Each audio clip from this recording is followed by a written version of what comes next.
नमस्कार, मैं हूं आशीष चित्रांशी और आप देख रहे हैं the news launcher. Hot topic with Hemant Atri. Hemant भाई को ले आइए स्क्रीन पर जोड़िए। स्वागत है हेमंत। हम लोग सनातनी भी हैं और इंसान भी हैं, कोई डाउट तो नहीं है। न हेमंत भाई को लेकर के है, न मुझे अपने आप को लेकर के है। और दोनों में सनातनी ना भी हो, इंसान भी हो, दोनों स्थिति में क्या होता है, खासकर सनातनियों में जो हम लोग जानते हैं परंपराओं को, तो इसलिए मैंने खाली कोट किया है और कोई वजह नहीं है कि अगर हमारे यहाँ गांव में पूरे पटीदारी होती है। गांव में हम लोग उत्तर प्रदेश में, पूर्वी उत्तर प्रदेश में पटीदारी बोलते हैं। पटीदारी हरियाणा में जो बोला जाता होगा अभी हेमंत भाई बताएंगे, जहां पर चाचा ताऊ आसपास सबके मकान होते हैं पूरे उस इलाके में। और कई बार तो पटीदारी छोड़िए, गांव के ही उस हिस्से में अगर कोई एक मौत हो जाए, किसी घर में मातम हो जाए, तो चूल्हा नहीं जलता। चूल्हा नहीं जलता उस घर में, रिश्तेदारों के यहाँ तो जलता ही नहीं है। हमारे देश में जो हमारा नॉर्थ ईस्ट का हिस्सा है, अभिन्न हिस्सा हमारे भारत का, बड़ी चर्चा उसकी होती है। और जब चर्चा होती है तो ये भाजपाइयों के भाषण आप सुनेंगे, खासकर मोदी जी के। तो अक्सर कहा जाता है सेवन सिस्टर्स, हालांकि ये मोदी जी का दिया हुआ नहीं है जो उन्होंने बताया वो सेवन सिस्टर्स। ये ऐतिहासिक रूप से जो जो है हमारा नॉर्थ ईस्ट है, उनके 7 राज्यों को सेवन सिस्टर्स कहा जाता है। मतलब वो 7 बहनें हैं आपस में जुड़ी हुई, वो रिश्तेदार हैं। 7 बहनों में एक बहन के आंगन में मातम हो तो दूसरी बहन के आंगन में जश्न कैसे हो सकता है? और वो भी घर का मुखिया जश्न मना रहा है। तो वो घर का मुखिया कितना क्रूर होगा, पत्थर दिल होगा, कितना पाखंडी होगा, कितना निर्दयी होगा, कितना ड्रामेबाज होगा, कितना नौटंकीबाज होगा, आप बताइए। मैं कुछ भी नहीं कह रहा हूं, बस आप बताइए कि अगर वो मुखिया एक बहन के आंगन में मातम हो, दूसरे बहन के घर आंगन में जश्न मना। अब मैं आता हूं खबर में। मणिपुर में मुर्दा घर में बच्चों की लाशें पड़ी हुई है। मैं खबर में अभी आपको खबरें दिखा दूंगा, पूरी खबर, कुछ भी मनगढ़ंत नहीं खबर। लाशें पड़ी हैं और एक दिन 2 दिन से नहीं, अरे अब तो पखवाड़ा बीत गया, महीना बीतने वाला है। मुख्यमंत्री भी कह रहा है कि हाथ जोड़ के कि चलिए लाशें ले जाइए। माँ बाप अपने बच्चों की लाशें नहीं ले रहे। 6 महीने की बिटिया, एक 5 साल का बेटा, नहीं ले रहे हैं लाशें। उसी मणिपुर की बहन है सिक्किम, सेवन सिस्टर्स में उसी मणिपुर की बहन है सिक्किम। वहां पर वहां बच्चे क्या कर रहे हैं, राज्य में क्या कर रहा है, इसको बहुत लोग बहुत मतलब सतही विश्लेषण करने ना आएंगे यहाँ पर। उनसे निवेदन है कि वहां बच्चे तो फुटबॉल खेलते हैं।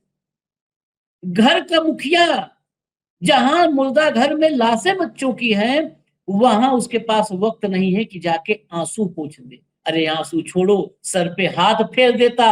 अरे सर पे हाथ फेरना छोड़ो, दिल्ली बैठ के एक अपील कर देता कि मणिपुर के दोनों बच्चे मेरे बच्चे थे, जो उनके माँ बाप हैं उनका मैं अभिभावक हूं, मेरे आंखों में आंसू है। इसमें तो, इस कला में तो माहिर भी हो।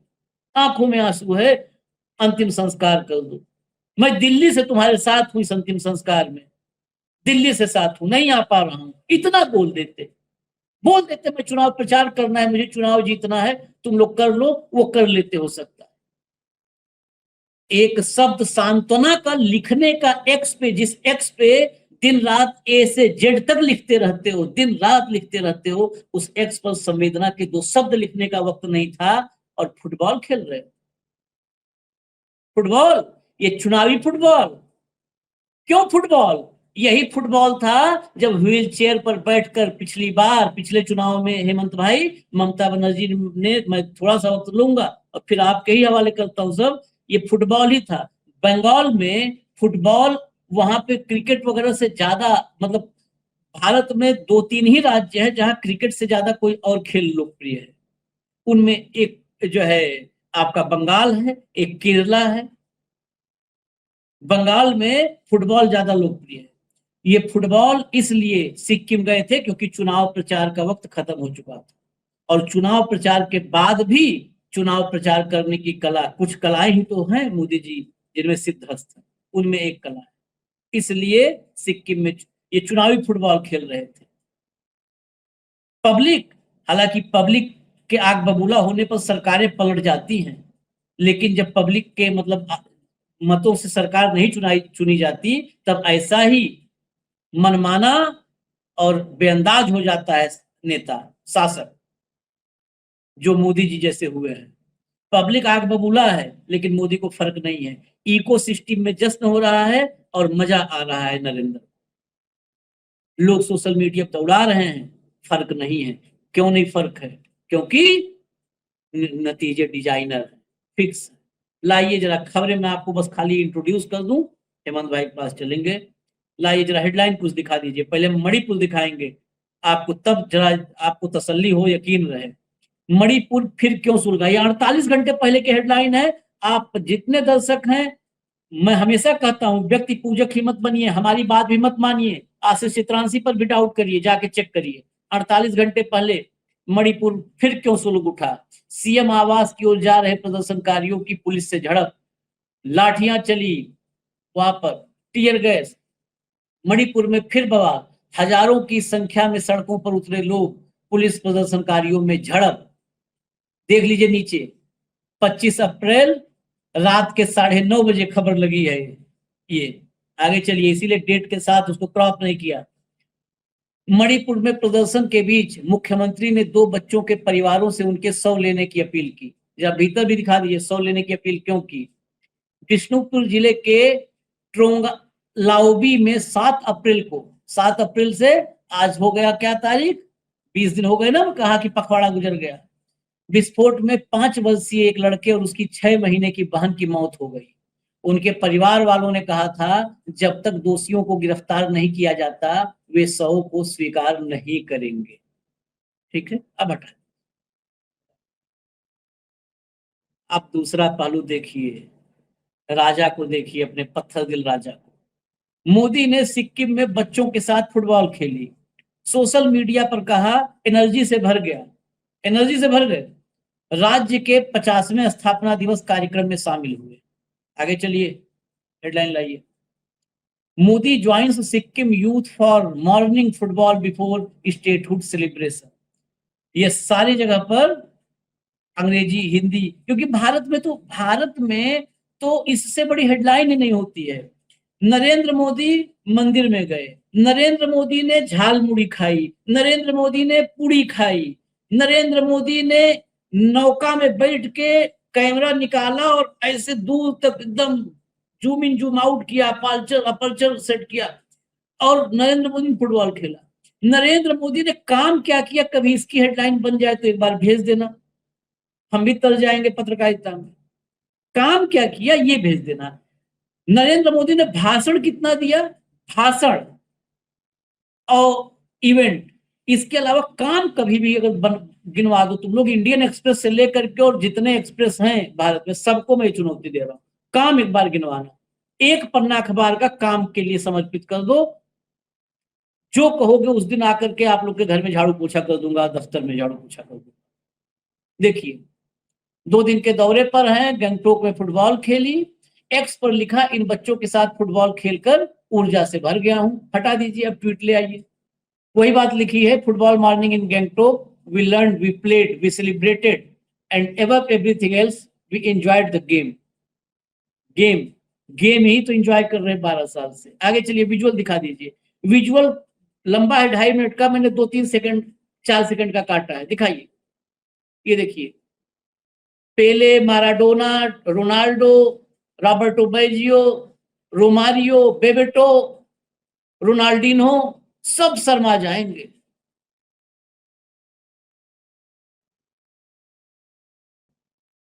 अगला,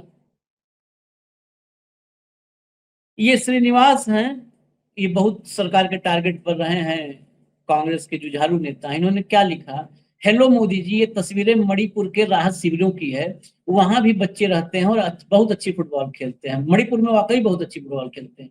राहुल जी ने इन बच्चों के लिए कई राहत शिविरों में फुटबॉल पहले भेजी थी। आप चाहे तो वहां जाकर फोटो शूट करा सकते हैं। दिखा दीजिए, एक विजुअल है, उस विजुअल को बस दिखा दीजिए। मणिपुर, मणिपुर क्या, पूरे नॉर्थ ईस्ट में फुटबॉल की लोकप्रियता बहुत है, बंगाल से लेकर के पूरे उसमें। और ये देखिए, ये फुटबॉल वहां पे छोटे छोटे बच्चे खेलते हैं, राहत शिविरों में बच्चे हैं, उनके लिए फुटबॉल भिजवाई थी राहुल गांधी ने। वहां भी खेलने का मौका था, वहां जाते, अंतिम संस्कार करवाते, फुटबॉल खेलते, उनके मन को तसल्ली मिलती। ठीक है, हो गया। एक ट्वीट और दिखा दीजिए और फिर हेमंत भाई पास चलेंगे, बहुत वक्त ले लिया मैंने, क्षमा करिए। फुटबॉल हो या राजनीति, मोदी जी ऐसे स्ट्राइकर हैं जो सही समय पर गोल करते हैं। बीजेपी एससी मोर्चा का ये ऑफिशियल हैंडल है, बस मैंने देखा तो मैं कहा आपको दिखा दूं। फुटबॉल हो या राजनीति, मोदी जी ऐसे स्ट्राइकर हैं जो सही समय पर गोल करते हैं। जहां भी गोल करते हैं, पहले गोलकीपर को फिक्स कर लिया जाता है कि बेटा जाने देना है गोल में। वो बच्चे, मैं एक लाइन की बात कहूंगा, जो है, अगर वो बच्चे बताऊं आपको, वो टीम है, वो क्लब कॉलेज की टीम है। अगर नरेंद्र मोदी गोल कर दे रहे हैं, वो बच्चे नहीं रोक पा रहे हैं, तो उनको फुटबॉल आज से खेलना बंद कर देना चाहिए। है, नरेंद्र मोदी पांव से फुटबॉल कैसे मारते हैं, एड़ी का इस्तेमाल होगा कि पंजे का इस्तेमाल होगा पता नहीं है, ये गोल कर रहे हैं और पूरा देश जश्न मना रहा है, व्यक्ति पूजकों का देश। हेमंत भाई। आशीष जी नमस्कार, आपको सारे दर्शक साथियों को भी। देखिए, पूरे खेल को समझिएगा। मोदी जी के जो ये जेब है, इसमें कानून है, इस देश का संविधान है। जो साइड वाली जो दोनों जेबें हैं, उसमें एक तरफ एजेंसी है, दूसरी तरफ पोमेरियन मीडिया है। तो उसके बाद वही होगा जो आप देख रहे हो। कल शाम को 5 बजे बंगाल के अंदर चुनाव प्रचार समाप्त हो गया था ऑफिशियली। उसके बाद आप कोई उस नाव स्टेट के अंदर प्रचार कर सकते ना कुछ। तो वहां से 1000 किलोमीटर की दूरी पर मणिपुर था और 1000 किलोमीटर की दूरी पर ही गैंगटॉक था। मोदी जी चाहते तो दिल्ली आ जाते, अपना जो उनका काम है बतौर प्रधानमंत्री वो कर लेते, या मणिपुर चले जाते। तो और वो गए कहां पर, गैंगटॉक। और उन्होंने किया क्या, जरा ध्यान से सुनिएगा। सारे दर्शकों से भी आग्रह है कि इस चर्चा को एक बार ध्यान से सुने और सोचे कि उनके साथ क्या हो रहा है। श्रीमान पहुंचे हेलीकॉप्टर से गैंगटॉक, और गैंगटॉक में हेलीपैड पे उतरते ही उनका क्या शुरू हुआ, रोड शो। और रोड शो कहां तक हुआ पता है आपको, हेलीपैड से और राजभवन तक। राजभवन एक संवैधानिक जगह है या भारतीय जनता पार्टी और संघ का मुख्यालय है कोई, वहां किस कैपेसिटी के अंदर वहां तक रोड शो हो रहा था, पहला सवाल तो ये। उसके बाद आज सुबह सुबह जो पोमेरियन मीडिया ने सुबह से प्रचार फैलाया है ना, वो अंग्रेजी वाला जो स्नैपशॉट था वो एक बार दिखवा दीजिएगा जो मैंने भेजा था। उसके अंदर क्या लिखा गया है आप समझिएगा। उसमें उसमें लिखा है कि मोदी जी राजभवन के करीब एकाएक इम्प्रॉम्प्टू निकले और बच्चे वहां फुटबॉल खेल रहे थे, युवा उनके साथ फुटबॉल खेलने लगे। तो बेसिकली क्या है कि उसमें लिखा हुआ है कि इम्प्रॉम्प्टू पहुंचे मोदी जी और वहां पर उन बच्चों के साथ फुटबॉल खेली। आपने इन बच्चों की यूनिफॉर्म देखी, उनका किट देखा, सबके एक जैसे जूते, एक जैसी वर्दी। क्या आपको लगता है कि गैंगटॉक में इतनी संपन्नता आ गई है, या हम नहीं बहुत जगह क्रिकेट खेलते थे, फुटबॉल खेलते हैं, कभी आपने कोई इस तरह की टीम देखी है जो बच्चे आप प्रैक्टिस कर रहे हो और इस तरीके के किट में कर रहे हो? कभी होता ही नहीं है। वो जो केवल प्रोफेशनल मैचेस होते हैं, केवल उसके अंदर उस तरह की चीज होती है। तो इसका मतलब आप क्या समझे, इसका मतलब सिंपल सीधे है कि पहले दिन उनको किट पहुंचाए गए, उनको बताया गया कि इस तरीके से मोदी जी आएंगे, ये पूरी ड्रिल रहेगी, बाकायदा उसकी कोरियोग्राफी हुई होगी। और उसके बाद मोदी जी आज पहुंचे और जिस तरीके से उन्होंने पूरा फुटबॉलर के तौर पर एक अपने आप को प्रोजेक्ट किया। बेसिकली क्या है, ये राहुल गांधी को भी जवाब देने की कोशिश है एक तरीके से। आपने कहा ना, बंगाल में फुटबॉल बहुत ही ज्यादा लोकप्रिय है और पूरे नॉर्थ ईस्ट के अंदर तो है ही है। तो उसमें मोदी जी ने क्या किया, बेसिकली मोदी जी ने वहां पर जाकर के ये सारी चीज अपने जमाई कि क्या सारी चीजें किस तरीके से वो खेल सकते हैं। राहुल गांधी जिस तरीके से कभी कभी दिखाते हैं ना अपने सारे कारनामे जो उनको आते हैं अपने अलग अलग स्टेडियम में, भी केरल में दिखा रहे थे और सारी चीजें, तो वो उसकी भी नकल कर रहे थे और बंगाल को मैसेज दे रहे थे कि फुटबॉल उनके इतने करीब है। तो मणिपुर के अंदर तो फुटबॉल और बॉक्सिंग दोनों है, वहां जाकर के तो दोनों पे हाथ आजमा सकते थे, बॉक्सिंग भी कर लेते और फुटबॉल भी खेल लेते, लेकिन उन्होंने वो नहीं किया। लेकिन मीडिया को एक ऑप्टिक्स दे दी और बंगाल के लोगों को यह दिखा दिया कि देखिए मोदी जी कितने बड़े फुटबॉल प्रेमी हैं। मीडिया को सारा दिन ढोल पीटने का काम मिल गया, क्योंकि आपको पता है बंगाल के अंदर इस समय साइलेंस पीरियड चल रहा है। तो वहां प्रचार हो नहीं सकता, तो पड़ोस के राज्य में जाके प्रचार कर लो। ये कार्यक्रम कब से शुरू हुआ है? ये कार्यक्रम पहले अरोड़ा थे, सुनील अरोड़ा, उसके बाद राजीव अग्रवाल थे, उसके बाद ज्ञानेश गुप्ता है। अब तो हालत यह होगी आशीष भाई कि उसी राज्य के अंदर एक हिस्से में चुनाव हो रहा होता है, पोलिंग, और दूसरे हिस्से में मोदी जी का भाषण चल रहा होता है। कोई पूछने वाला नहीं। आचार संहिता का मुरब्बा और चार इकट्ठा ही बढ़ा के डाल चुके हैं, कोई दिक्कत नहीं। आपने बहुत बेहतरीन बात ये कही कि मणिपुर के अंदर जो परिस्थितियां थी, क्या मोदी जी वहां नहीं जा सकते थे? 4 साल से वहां की जो स्थितियां हैं उसकी आप एक बार कल्पना कीजिए। और उसके बाद जिस तरीके से मोदी जी आज तक केवल एक बार गए, और वहां भी दो बहुत ज्यादा विपक्ष के विरोध के बाद, सारी चीजों के बाद एक बार गए, वहां भी दोनों रीजन्स के अंदर एक एक इवेंट करके वापस आ गए। ठीक। उसके अलावा कितने दिनों तक उन्होंने मणिपुर में जो कुछ हो रहा है उसका जिक्र तक नहीं किया। पहली बार संसद परिसर में आकर के मणिपुर का जिक्र किया, किसी और राज्य के साथ तुलना करते हुए, एज इफ जो कुछ मणिपुर में हो रहा है वो ठीक हो रहा है। उसकी प्रतिध्वनि ये थी। और हालत ये हुई कि मणिपुर पर चर्चा करवाने के लिए पूरे विपक्ष को जब सत्ता पक्ष तैयार नहीं हुआ तो विपक्ष को नो कॉन्फिडेंस मोशन लेना पड़ा था, याद होगा आपको। तो ऐसे मणिपुर के अंदर मोदी जी कैसे जाते? उनको तो एक इवेंट क्रिएट करनी थी, डंका बजाना था, मीडिया को फीड देना था, सुबह से शाम तक ढोल पिटेगा, आप लोग निश्चिंत रहिए। लेकिन जो सबसे महत्वपूर्ण बात है कि एक नैतिकता होती है। प्रधानमंत्री के पद पर जो व्यक्ति बैठा है वो किसी एनजीओ का या किसी दल का नहीं होता। आशीष भाई, हम हजारों बार कह चुके हैं, वो इस देश का अभिभावक होता है। क्या मोदी जी उस क्राइटेरिया पे खड़े उतरते हैं? अब जरूरी है, गैंगटॉक का 50वां साल वो था, स्थापना दिवस था, भारत के साथ एकीकरण दिवस था, आप जरूर जाते, कोई समस्या नहीं, आप प्रधानमंत्री। लेकिन मणिपुर भी जा सकते थे ना, रोड शो करने की बजाय वहां चले जाते, वहां के लोगों से जाकर के वो कर लेते। एक बार बैठ के सीएम के दफ्तर में या राजभवन में एक लैंड ऑर्डर का रिव्यू कर लेते, मणिपुर के लोगों से एक अपील कर देते। 200 से ज्यादा आदमी मर चुके हैं, 50,000 से ज्यादा लोग विस्थापित हैं आज भी, पूरी सर्दियां चली गई, सारे मौसम चले गए। तो ये जो आरएसएस का वहां एक्सपेरिमेंट चल रहा है कथित तौर पे, जितने भी सुरक्षा विशेषज्ञ सारे के सारे ये बात कहते हैं कि आरएसएस एक खास तरह का प्रयोग कर रहा है मणिपुर के अंदर। और मणिपुर के अंदर कौन रहा है पता है आपको लंबे समय तक? वो जो 2 दिन पहले अमेरिका के अंदर डंका बजा रहा था, राम माधव लंबे समय तक मणिपुर के अंदर रहा है। कहीं ये जो कुछ हो रहा है ये उस कार्यक्रम का तो परिणाम नहीं? क्या वो एक्सपेरिमेंट तो नहीं? वरना ऐसी क्या बात है कि मोदी जी तो गिनवाया करते जा जाके मणिपुर में कि मणिपुर में इतनी, नॉर्थ ईस्ट में इतनी बार आया हूं, इतनी बार आया हूं, इतनी बार आया हूं। तो मणिपुर भी तो नॉर्थ ईस्ट में या कहीं और है, एक संवेदनशील सीमावर्ती राज्य है, और वहां मोदी जी की ये परिस्थिति है। क्यों इतना नेग्लेक्ट, इतना इग्नोर क्यों किया जा रहा है भाई? कोई रीजन तो होगा ना। और क्या वो रीजन वही है कि एक खास वर्ग किसी के सहयोग से, किसी के आशीर्वाद से सरकारी वेपनरीज को, पुलिस के वेपन्स को लूट करके क्या अपने ही लोगों के खिलाफ उनका प्रयोग कर सकता है? आपको क्या लगता है सारे हथियार जो लूटे गए थे वापस आ गए क्या? पैरामिलिट्री वहां इतनी, वो किस तरीके हेल्पलेस कैसे है? क्या सरकार चाहे तो उस पूरी परिस्थिति को कंट्रोल नहीं कर सकती? प्रयास क्यों नहीं हो रहे हैं? कभी ये सोचा है? क्या देश सोचता है ऐसा? क्या देश के अंदर ये नैरेटिव है? जितने भी ये पोमेरियन हैं, क्या इनको डूब के नहीं मर जाना चाहिए कि जब प्रधानमंत्री कल वहां पे रोड शो कर रहे थे उनको ये सवाल नहीं पूछना चाहिए कि मोदी जी मणिपुर भी 1000 किलोमीटर पे ही था, दोनों जगह बराबर थी, तो आप मणिपुर चले जाते, आज वहां के फंक्शंस कर लेते, फुटबॉल भी खेल लेते, कोई और भी इवेंट बढ़ा लेते।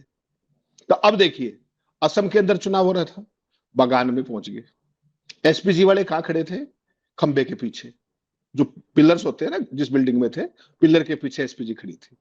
और वो महिलाएं जिनके साथ फोटो शूट हुआ उनको पहले दिन नए कपड़े बेच दिए गए। ठीक उसी तरीके से आज जितने खिलाड़ी थे उनको कंप्लीट किट नए बेच दिए गए। मोदी जी की इवेंट हो गई, मोदी जी आगे बढ़ गए। ये देखना पड़ेगा कि क्या इस देश के अंदर ये वही समय है जो करने के लिए चुनाव प्रचार के अलावा भी आपको कोई काम आता है क्या? उसकी भी कोई जो आचार संहिता है क्या? किस तरीके से आप वहां से निकले बंगाल में, तो वहां सिक्किम के अंदर स्टार्ट हो गए रोड शो करना, फुटबॉल खेलना। आप वेस्ट बंगाल को जीतने के क्या क्या तिकड़ में लगाओगे? कभी महिला आरक्षण का ड्रामा खेलते हो, अब सारे राज्यों के अंदर विधानसभा में बुला करके कांग्रेस का निंदा प्रस्ताव कर रहे हो। आपने बताया किस तरीके से अपनी कंस्टिट्यूंसी के अंदर महिलाओं के साथ जो बहुत बड़ा डंका बजाने जा रहे हैं। तो अभी पूरा तो पूरा खोल के बताएंगे, अलग पूरा प्रोग्राम में भी।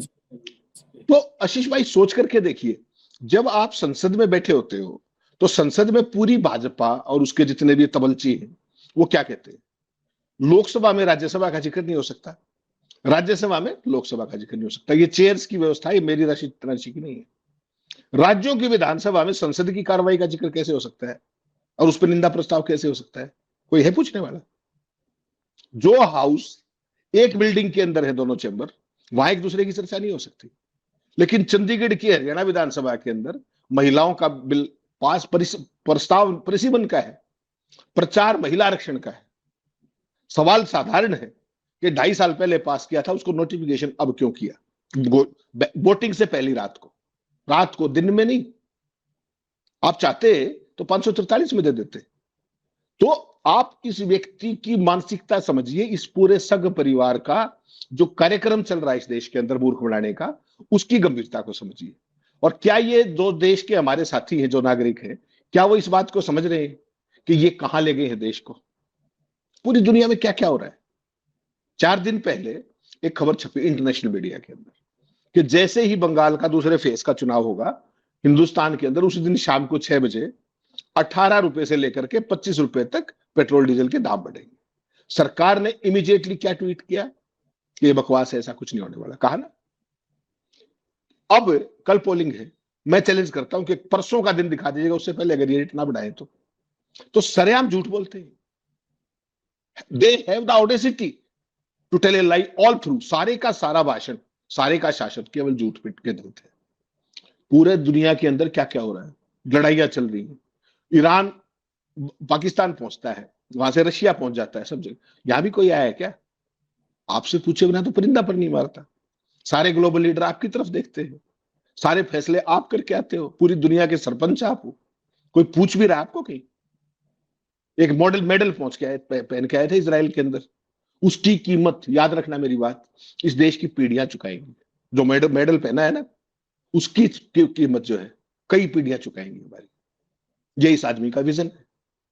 जब भी ही हा, उसके अलावा कुछ।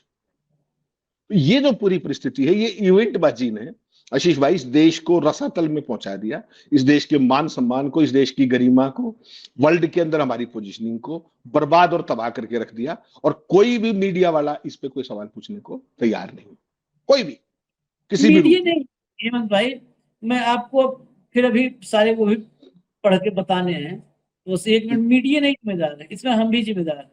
मणिपुर की चर्चा आती है, बहुत बहुत ही दुख के साथ भारी मन से कहना पड़ता है। राष्ट्र क्या होता है ना, इस देश में ये जो सड़कों पे घूम रहे हैं, लेके झंडी इतनी बड़ी बड़ी, मोदी हर हर मोदी, राष्ट्र निर्माण के लिए आहुति दे देंगे। अरे आहुति जानते क्या हो? पहले आहुति लिखना सीखो, फिर आहुति होती क्या है ये समझो। जिस देश में राष्ट्र की संकल्पना की बात कर रहा हूं मैं, विषयांतर होके दार्शनिक उसमें जा रहा हूं खाली 30 सेकंड के लिए। राष्ट्र की संकल्पना क्या होती है? किसी और देश में मणिपुर होता तो उस मणिपुर के लिए पूरे देश में पूरा देश आंदोलित होता। इस मणिपुर में क्यों नहीं पीस कायम जो है बहाल हो रहा है, शांति बहाल क्यों नहीं होता? हमारे देश में मणिपुर को लेकर के किसको फिक्र है? केरल से लेकर कश्मीर तक और अरुणाचल से लेकर के गुजरात तक किसको फिक्र है? बता दो आप, कहां पर मणिपुर को लेकर के लोगों ने चिट्ठियां लिखी हो, लोग कैंडल लेके निकले हो, लोग मोमबत्ती लेके, अगरबत्ती लेके, धूप बत्ती लेकर के, कपूर जला के कुछ कहीं निकले हो? कहीं इस देश में बस वो संघीय पढ़ाया, अखंड भारत लगा देते हैं नक्शा, कहते हैं अखंड भारत। वो अखंड भारत जब कहते हैं तो उस अखंड भारत के पीछे खंड खंड का पूरा किम मंशा है। नॉर्थ को साउथ से बांट दो, जाति को जाति से, धर्म को धर्म से, भाषा को भाषा से, क्षेत्र को क्षेत्र से बांट दो और फोटो लगा दो। फोटो को आगे खड़े होकर के नमस्ते सदा वत्सले मातृभूमि कर लो। इतने तक तो है इस देश में। मैं देश के लोगों से कहता हूं, छोड़िए ना मीडिया हेमंत भाई, हम लोग गुनहगार हैं। कौन है भाई? कहां पर मणिपुर के लोगों के लिए लोगों ने उपवास रखा, शांति पाठ किया, कहीं किया क्या इस देश के लोगों ने? और कहेंगे अखंड भारत चाहिए, मिला लो उसको, रंगून को मिला लो भारत में, रंगून को मिला लो, वहां पे चल के हम स्याही से रंगेंगे रंगून में। जो है उसके लिए तो तुम्हारी संवेदना नहीं है, रंगून चाहिए और इन्हें कंधार चाहिए। राष्ट्र तो तुम लोग अभी समझने कंडीशन में नहीं हो, ये मानसिक स्थिति नहीं है। मानसिक स्थिति जैसे डेवलप होनी शुरू हुई थी, आजादी मिली इतने दिन के बाद डेवलप होनी शुरू हुई थी, बस 2014 में उस दिमाग में घोर के माठा डाल दिया और दिमाग का घोर माठा कर दिया मोदी ने। अभी विकसित होना शुरू हुआ था कि राष्ट्र होता क्या है, राष्ट्रवाद होता क्या है, वो विकसित होना, भ्रूण अभी बन रहा था। भ्रूण हत्या कर दी राष्ट्रवाद की। ये भाजपा संघ, ये सब भ्रूण हत्या, राष्ट्रवाद की भ्रूण हत्या किए हैं, भ्रूण हत्या किए हैं। ये जिम्मेदारी करता हूँ, किसी मंच पर जितना इनका ज्ञान हो आके, लेकिन टू वे ट्रैफिक होगा, भागना नहीं है बोल के, टू वे ट्रैफिक होगा। हमसे ज्यादा पढ़े लिखे हो, डॉक्टर डॉक्टरेट सब उपाधि आ जाओ, चैलेंज करता हूं। भ्रूण हत्या कर दिया राष्ट्रवाद का इन सब ने। दिखाइए जरा, एक फोटो दिखा दीजिए। आप कह रहे थे ना कि एकाएक आश्चर्यचकित कर दिया मोदी जी ने वो करके, फोटो दिखाइए जरा, फुटबॉल वाली फोटो दिखाइए। ये जो मेवा सदन है दिल्ली में, ऐसे ही जूता पहन के सवेरे निकलते हैं क्या? ऐसे ही ट्रैक सूट, ये ट्रैक सूट जूता सब मैच कर लीजिए। पूरे देश को मानते हैं कि सबने अकल अपने जो है भूसा वाले घर में रखा है। गांव में होता है भूसक घर, जिसमें गाय बैल के लिए भूसा रखा जाता है। इनको लगता है कि सबने अपना दिमाग उसी भूसे में ढक दिया है। हटा दीजिए। अब चलते हैं हेमंत भाई के पास। हेमंत भाई, बहुत सारे ट्वीट है, जरा आप पढ़ के सुना दीजिए सब, वो भी जरूरी है, वही बहुत महत्वपूर्ण है, जनता का रिएक्शन। आशीष भाई, ये काफी लंबे समय से हमने कुछ कुछ चीजें ऑब्जर्व करनी शुरू की, और रिपीटेशन की कॉस्ट पे एक लाइन में बताऊं कि मोदी जी आज जहां पर है, जिस पोजीशन में है, उसका एक बहुत बड़ा योगदान इसी सोशल मीडिया का है। जब औरों ने कभी सोचा नहीं था, जब प्रधानमंत्री जी मोस्ट फॉलोड और पता नहीं क्या क्या चीजें थी, लेकिन अब उसकी असलियत सामने आने लगी है। आपने वो चीज भी देखी कि जब मोदी जी कोई इवेंट कर रहे होते हैं तो उनके यूट्यूब चैनल पे लाइव होती है वो, और नीचे उसमें कमेंट सेक्शन को बंद करना पड़ता है। बहुत बार हमने ये दिखाया दर्शकों को। अब आप देखिए, ये जो कुछ सामने है, ये सारा एक्स का है। मोदी जी ने जैसे ही ये फोटोग्राफ्स लगाए आशीष भाई, आप हैरान रह जाएंगे जान करके कि उसी पल लगातार बाढ़ आ गई लोगों की नेगेटिव टिप्पणियों की। लगातार मैं तो स्तब्ध रह गया कि इस तरीके का रिएक्शन है लोगों का। और यहीं से मुझे लगा कि आपसे चर्चा करके इस पे कार्यक्रम करना चाहिए। क्या कह रहे हैं ये लोग? मोदी जी के फोटो के जस्ट नीचे ये कमेंट्स सारे, जो मोदी जी ने अभी डंका बजाया ना ऊपर, जो आपने दिखाया फोटोग्राफ लगा के ट्वीट किया, उसके नीचे ये सारे रिएक्शन है। कोई कदे कोई साथी समझ ले कहीं और से आया है, नो, वहीं के लिखते हैं, भाई कुछ काम भी कर लिया कर, कभी कभी झालमुरी खा रहा है, कभी फोटोग्राफी करता है, आज फुटबॉल खेल रहा है, ये यही 18 घंटे काम कर रहा है तू। हालांकि भाषा से मैं वो नहीं हूं। उसके बाद कहते हैं फुटबॉल इन गैंगटॉक, फ्यूनरल्स इन मणिपुर। सोचिए आप, ये है वो बात। गैंगटॉक में फुटबॉल चल रही है और मणिपुर के अंदर संस्कार चल रहे हैं। सेम नॉर्थ ईस्ट, वही उत्तर पूर्वोत्तर है।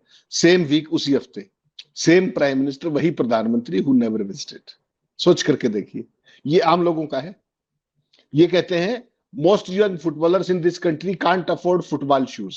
इस देश के अंदर जितने भी युवा फुटबॉलर हैं, वो मतलब उनके पास इतना पैसा नहीं है कि वो फुटबॉल के जूते खरीद सके, एंड प्रोफेशनल इक्विपमेंट और बाकी जो उनके लिए जरूरी साजो सामान है। But that would be an inconvenience for the PM photoshoot. लेकिन अगर वो सच्चाई है तो प्रधानमंत्री के फोटोशूट में असुविधा होगी। बहुत महत्वपूर्ण बात कह रहे हैं सौमित्र दास। सो वी हैव किड्स, इसलिए हमारे पास लड़के बच्चे हैं विद फुल फुटबॉल गियर, पूरे फुटबॉल के उस किट के अंदर है, that only few lucky ones can afford, जो बहुत ही कुछ कम भाग्यशाली लोग अफोर्ड कर सकते हैं। PR is everything, reality be damned. जो आज मोदी जी की इवेंट बाजी है वही सच्चाई है, बाकी किसी से कोई मतलब नहीं है। ये देखिए, राहुल चौधरी नाम से ट्वीट हैंडल है। Manipur has been burning for 3 years, 3 साल से मणिपुर जल रहा है। 200 मर चुके हैं, 58,000 से ज्यादा अपने विस्थापित हैं। सारी की सारी कम्युनिटीज पूरी अलग थलग हो चुकी हैं, आतंकित हैं, और प्रधानमंत्री फुटबॉल खेल रहे हैं और फोटोशूट कर रहे हैं। देखिए अगला दिखाइए। नाइस, ये सारे बिल्कुल सीक्वेंस में, ये मत सोचिएगा छाट छाट के, बिल्कुल रनिंग में ही ये सारे। टाइम मिला लीजिए। नाइस, बहुत अच्छा। This man is living his life like a legend. ये व्यक्ति एक लीजेंड के तौर पर अपनी जिंदगी को जी रहा है, except for executing his responsibilities as PM. केवल नहीं कर रहा है तो अब प्रधानमंत्री के तौर पर अपनी जिम्मेदारी पूरी नहीं कर रहा है। ही डज एवरीथिंग एल्स, बाकी सारे काम करता है। ही गोज साइट सीइंग, वो दर्शन पे निकलते हैं, बोटिंग करते हैं, विदेशी बहुत ही रईसी के विदेशी यात्राएं करते हैं, एक्सपेंसिव बहुत कीमती जो सामान पहनते हैं, सारे पर्यटन स्थलों पे जाते हैं, दुनिया की सर्वश्रेष्ठ कारों में जाते हैं, लग्जरियस, ये थोड़ा दिखा दीजिएगा आगे, लग्जरियस लाइफस्टाइल, ये सारा लिखा हुआ है। ये मोदी जी का फोटो देखिए, पिछला बहुत ही अद्भुत फोटो था, ये देखिए, किसी ने एआई से ही बनाया है, लेकिन ये देखिए, ये आज ट्विटर पे सारा दिन चला है आशीष भाई।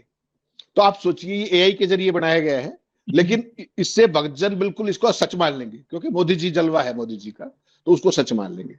तो इस देश को मूर्ख बनाने का धंधा कब तक चलेगा एक व्यक्ति की इवेंटबाजी के लिए?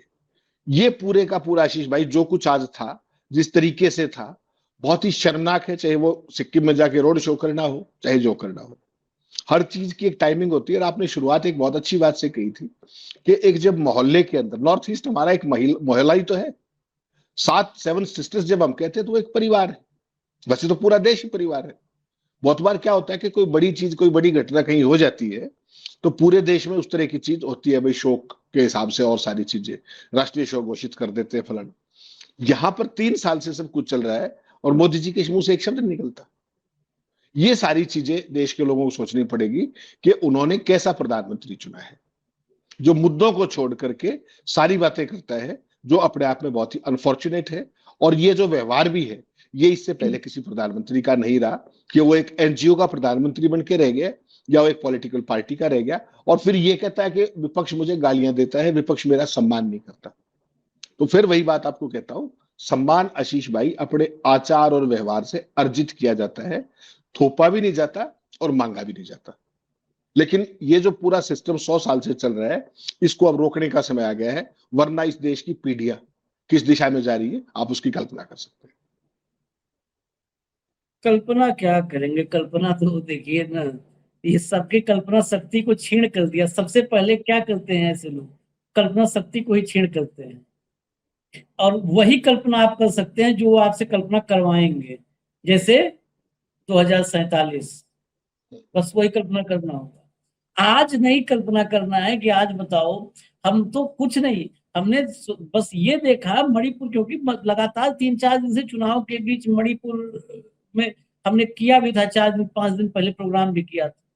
हम तो मणिपुर वगैरह में, वही कहे देश के लोगों की रुचि नहीं है, मणिपुर पे जानना नहीं चाहते। इस देश का आदमी 143 करोड़ लोग अगर चाह जाए तो मणिपुर में 24 घंटे में शांति बहाली होगी, और ये सरकार घुटनों पे आके शांति बहाली के लिए, लेकिन लोगों को फर्क नहीं है। बस खाली अखंड भारत चाहिए ना, चौराहे पे खड़े होकर के अखंड भारत बनाना है, मोदी जी के नेतृत्व में डंका बजाना है। पता ही नहीं है मोदी कहाँ है, डंका कहाँ है, लंका कहाँ है, कुछ नहीं पता है। नक्शा दे दो तो न लंका ढूंढ पाएंगे न डंका ढूंढ पाएंगे, तो डंका मोदी जी के नेतृत्व में बजाना।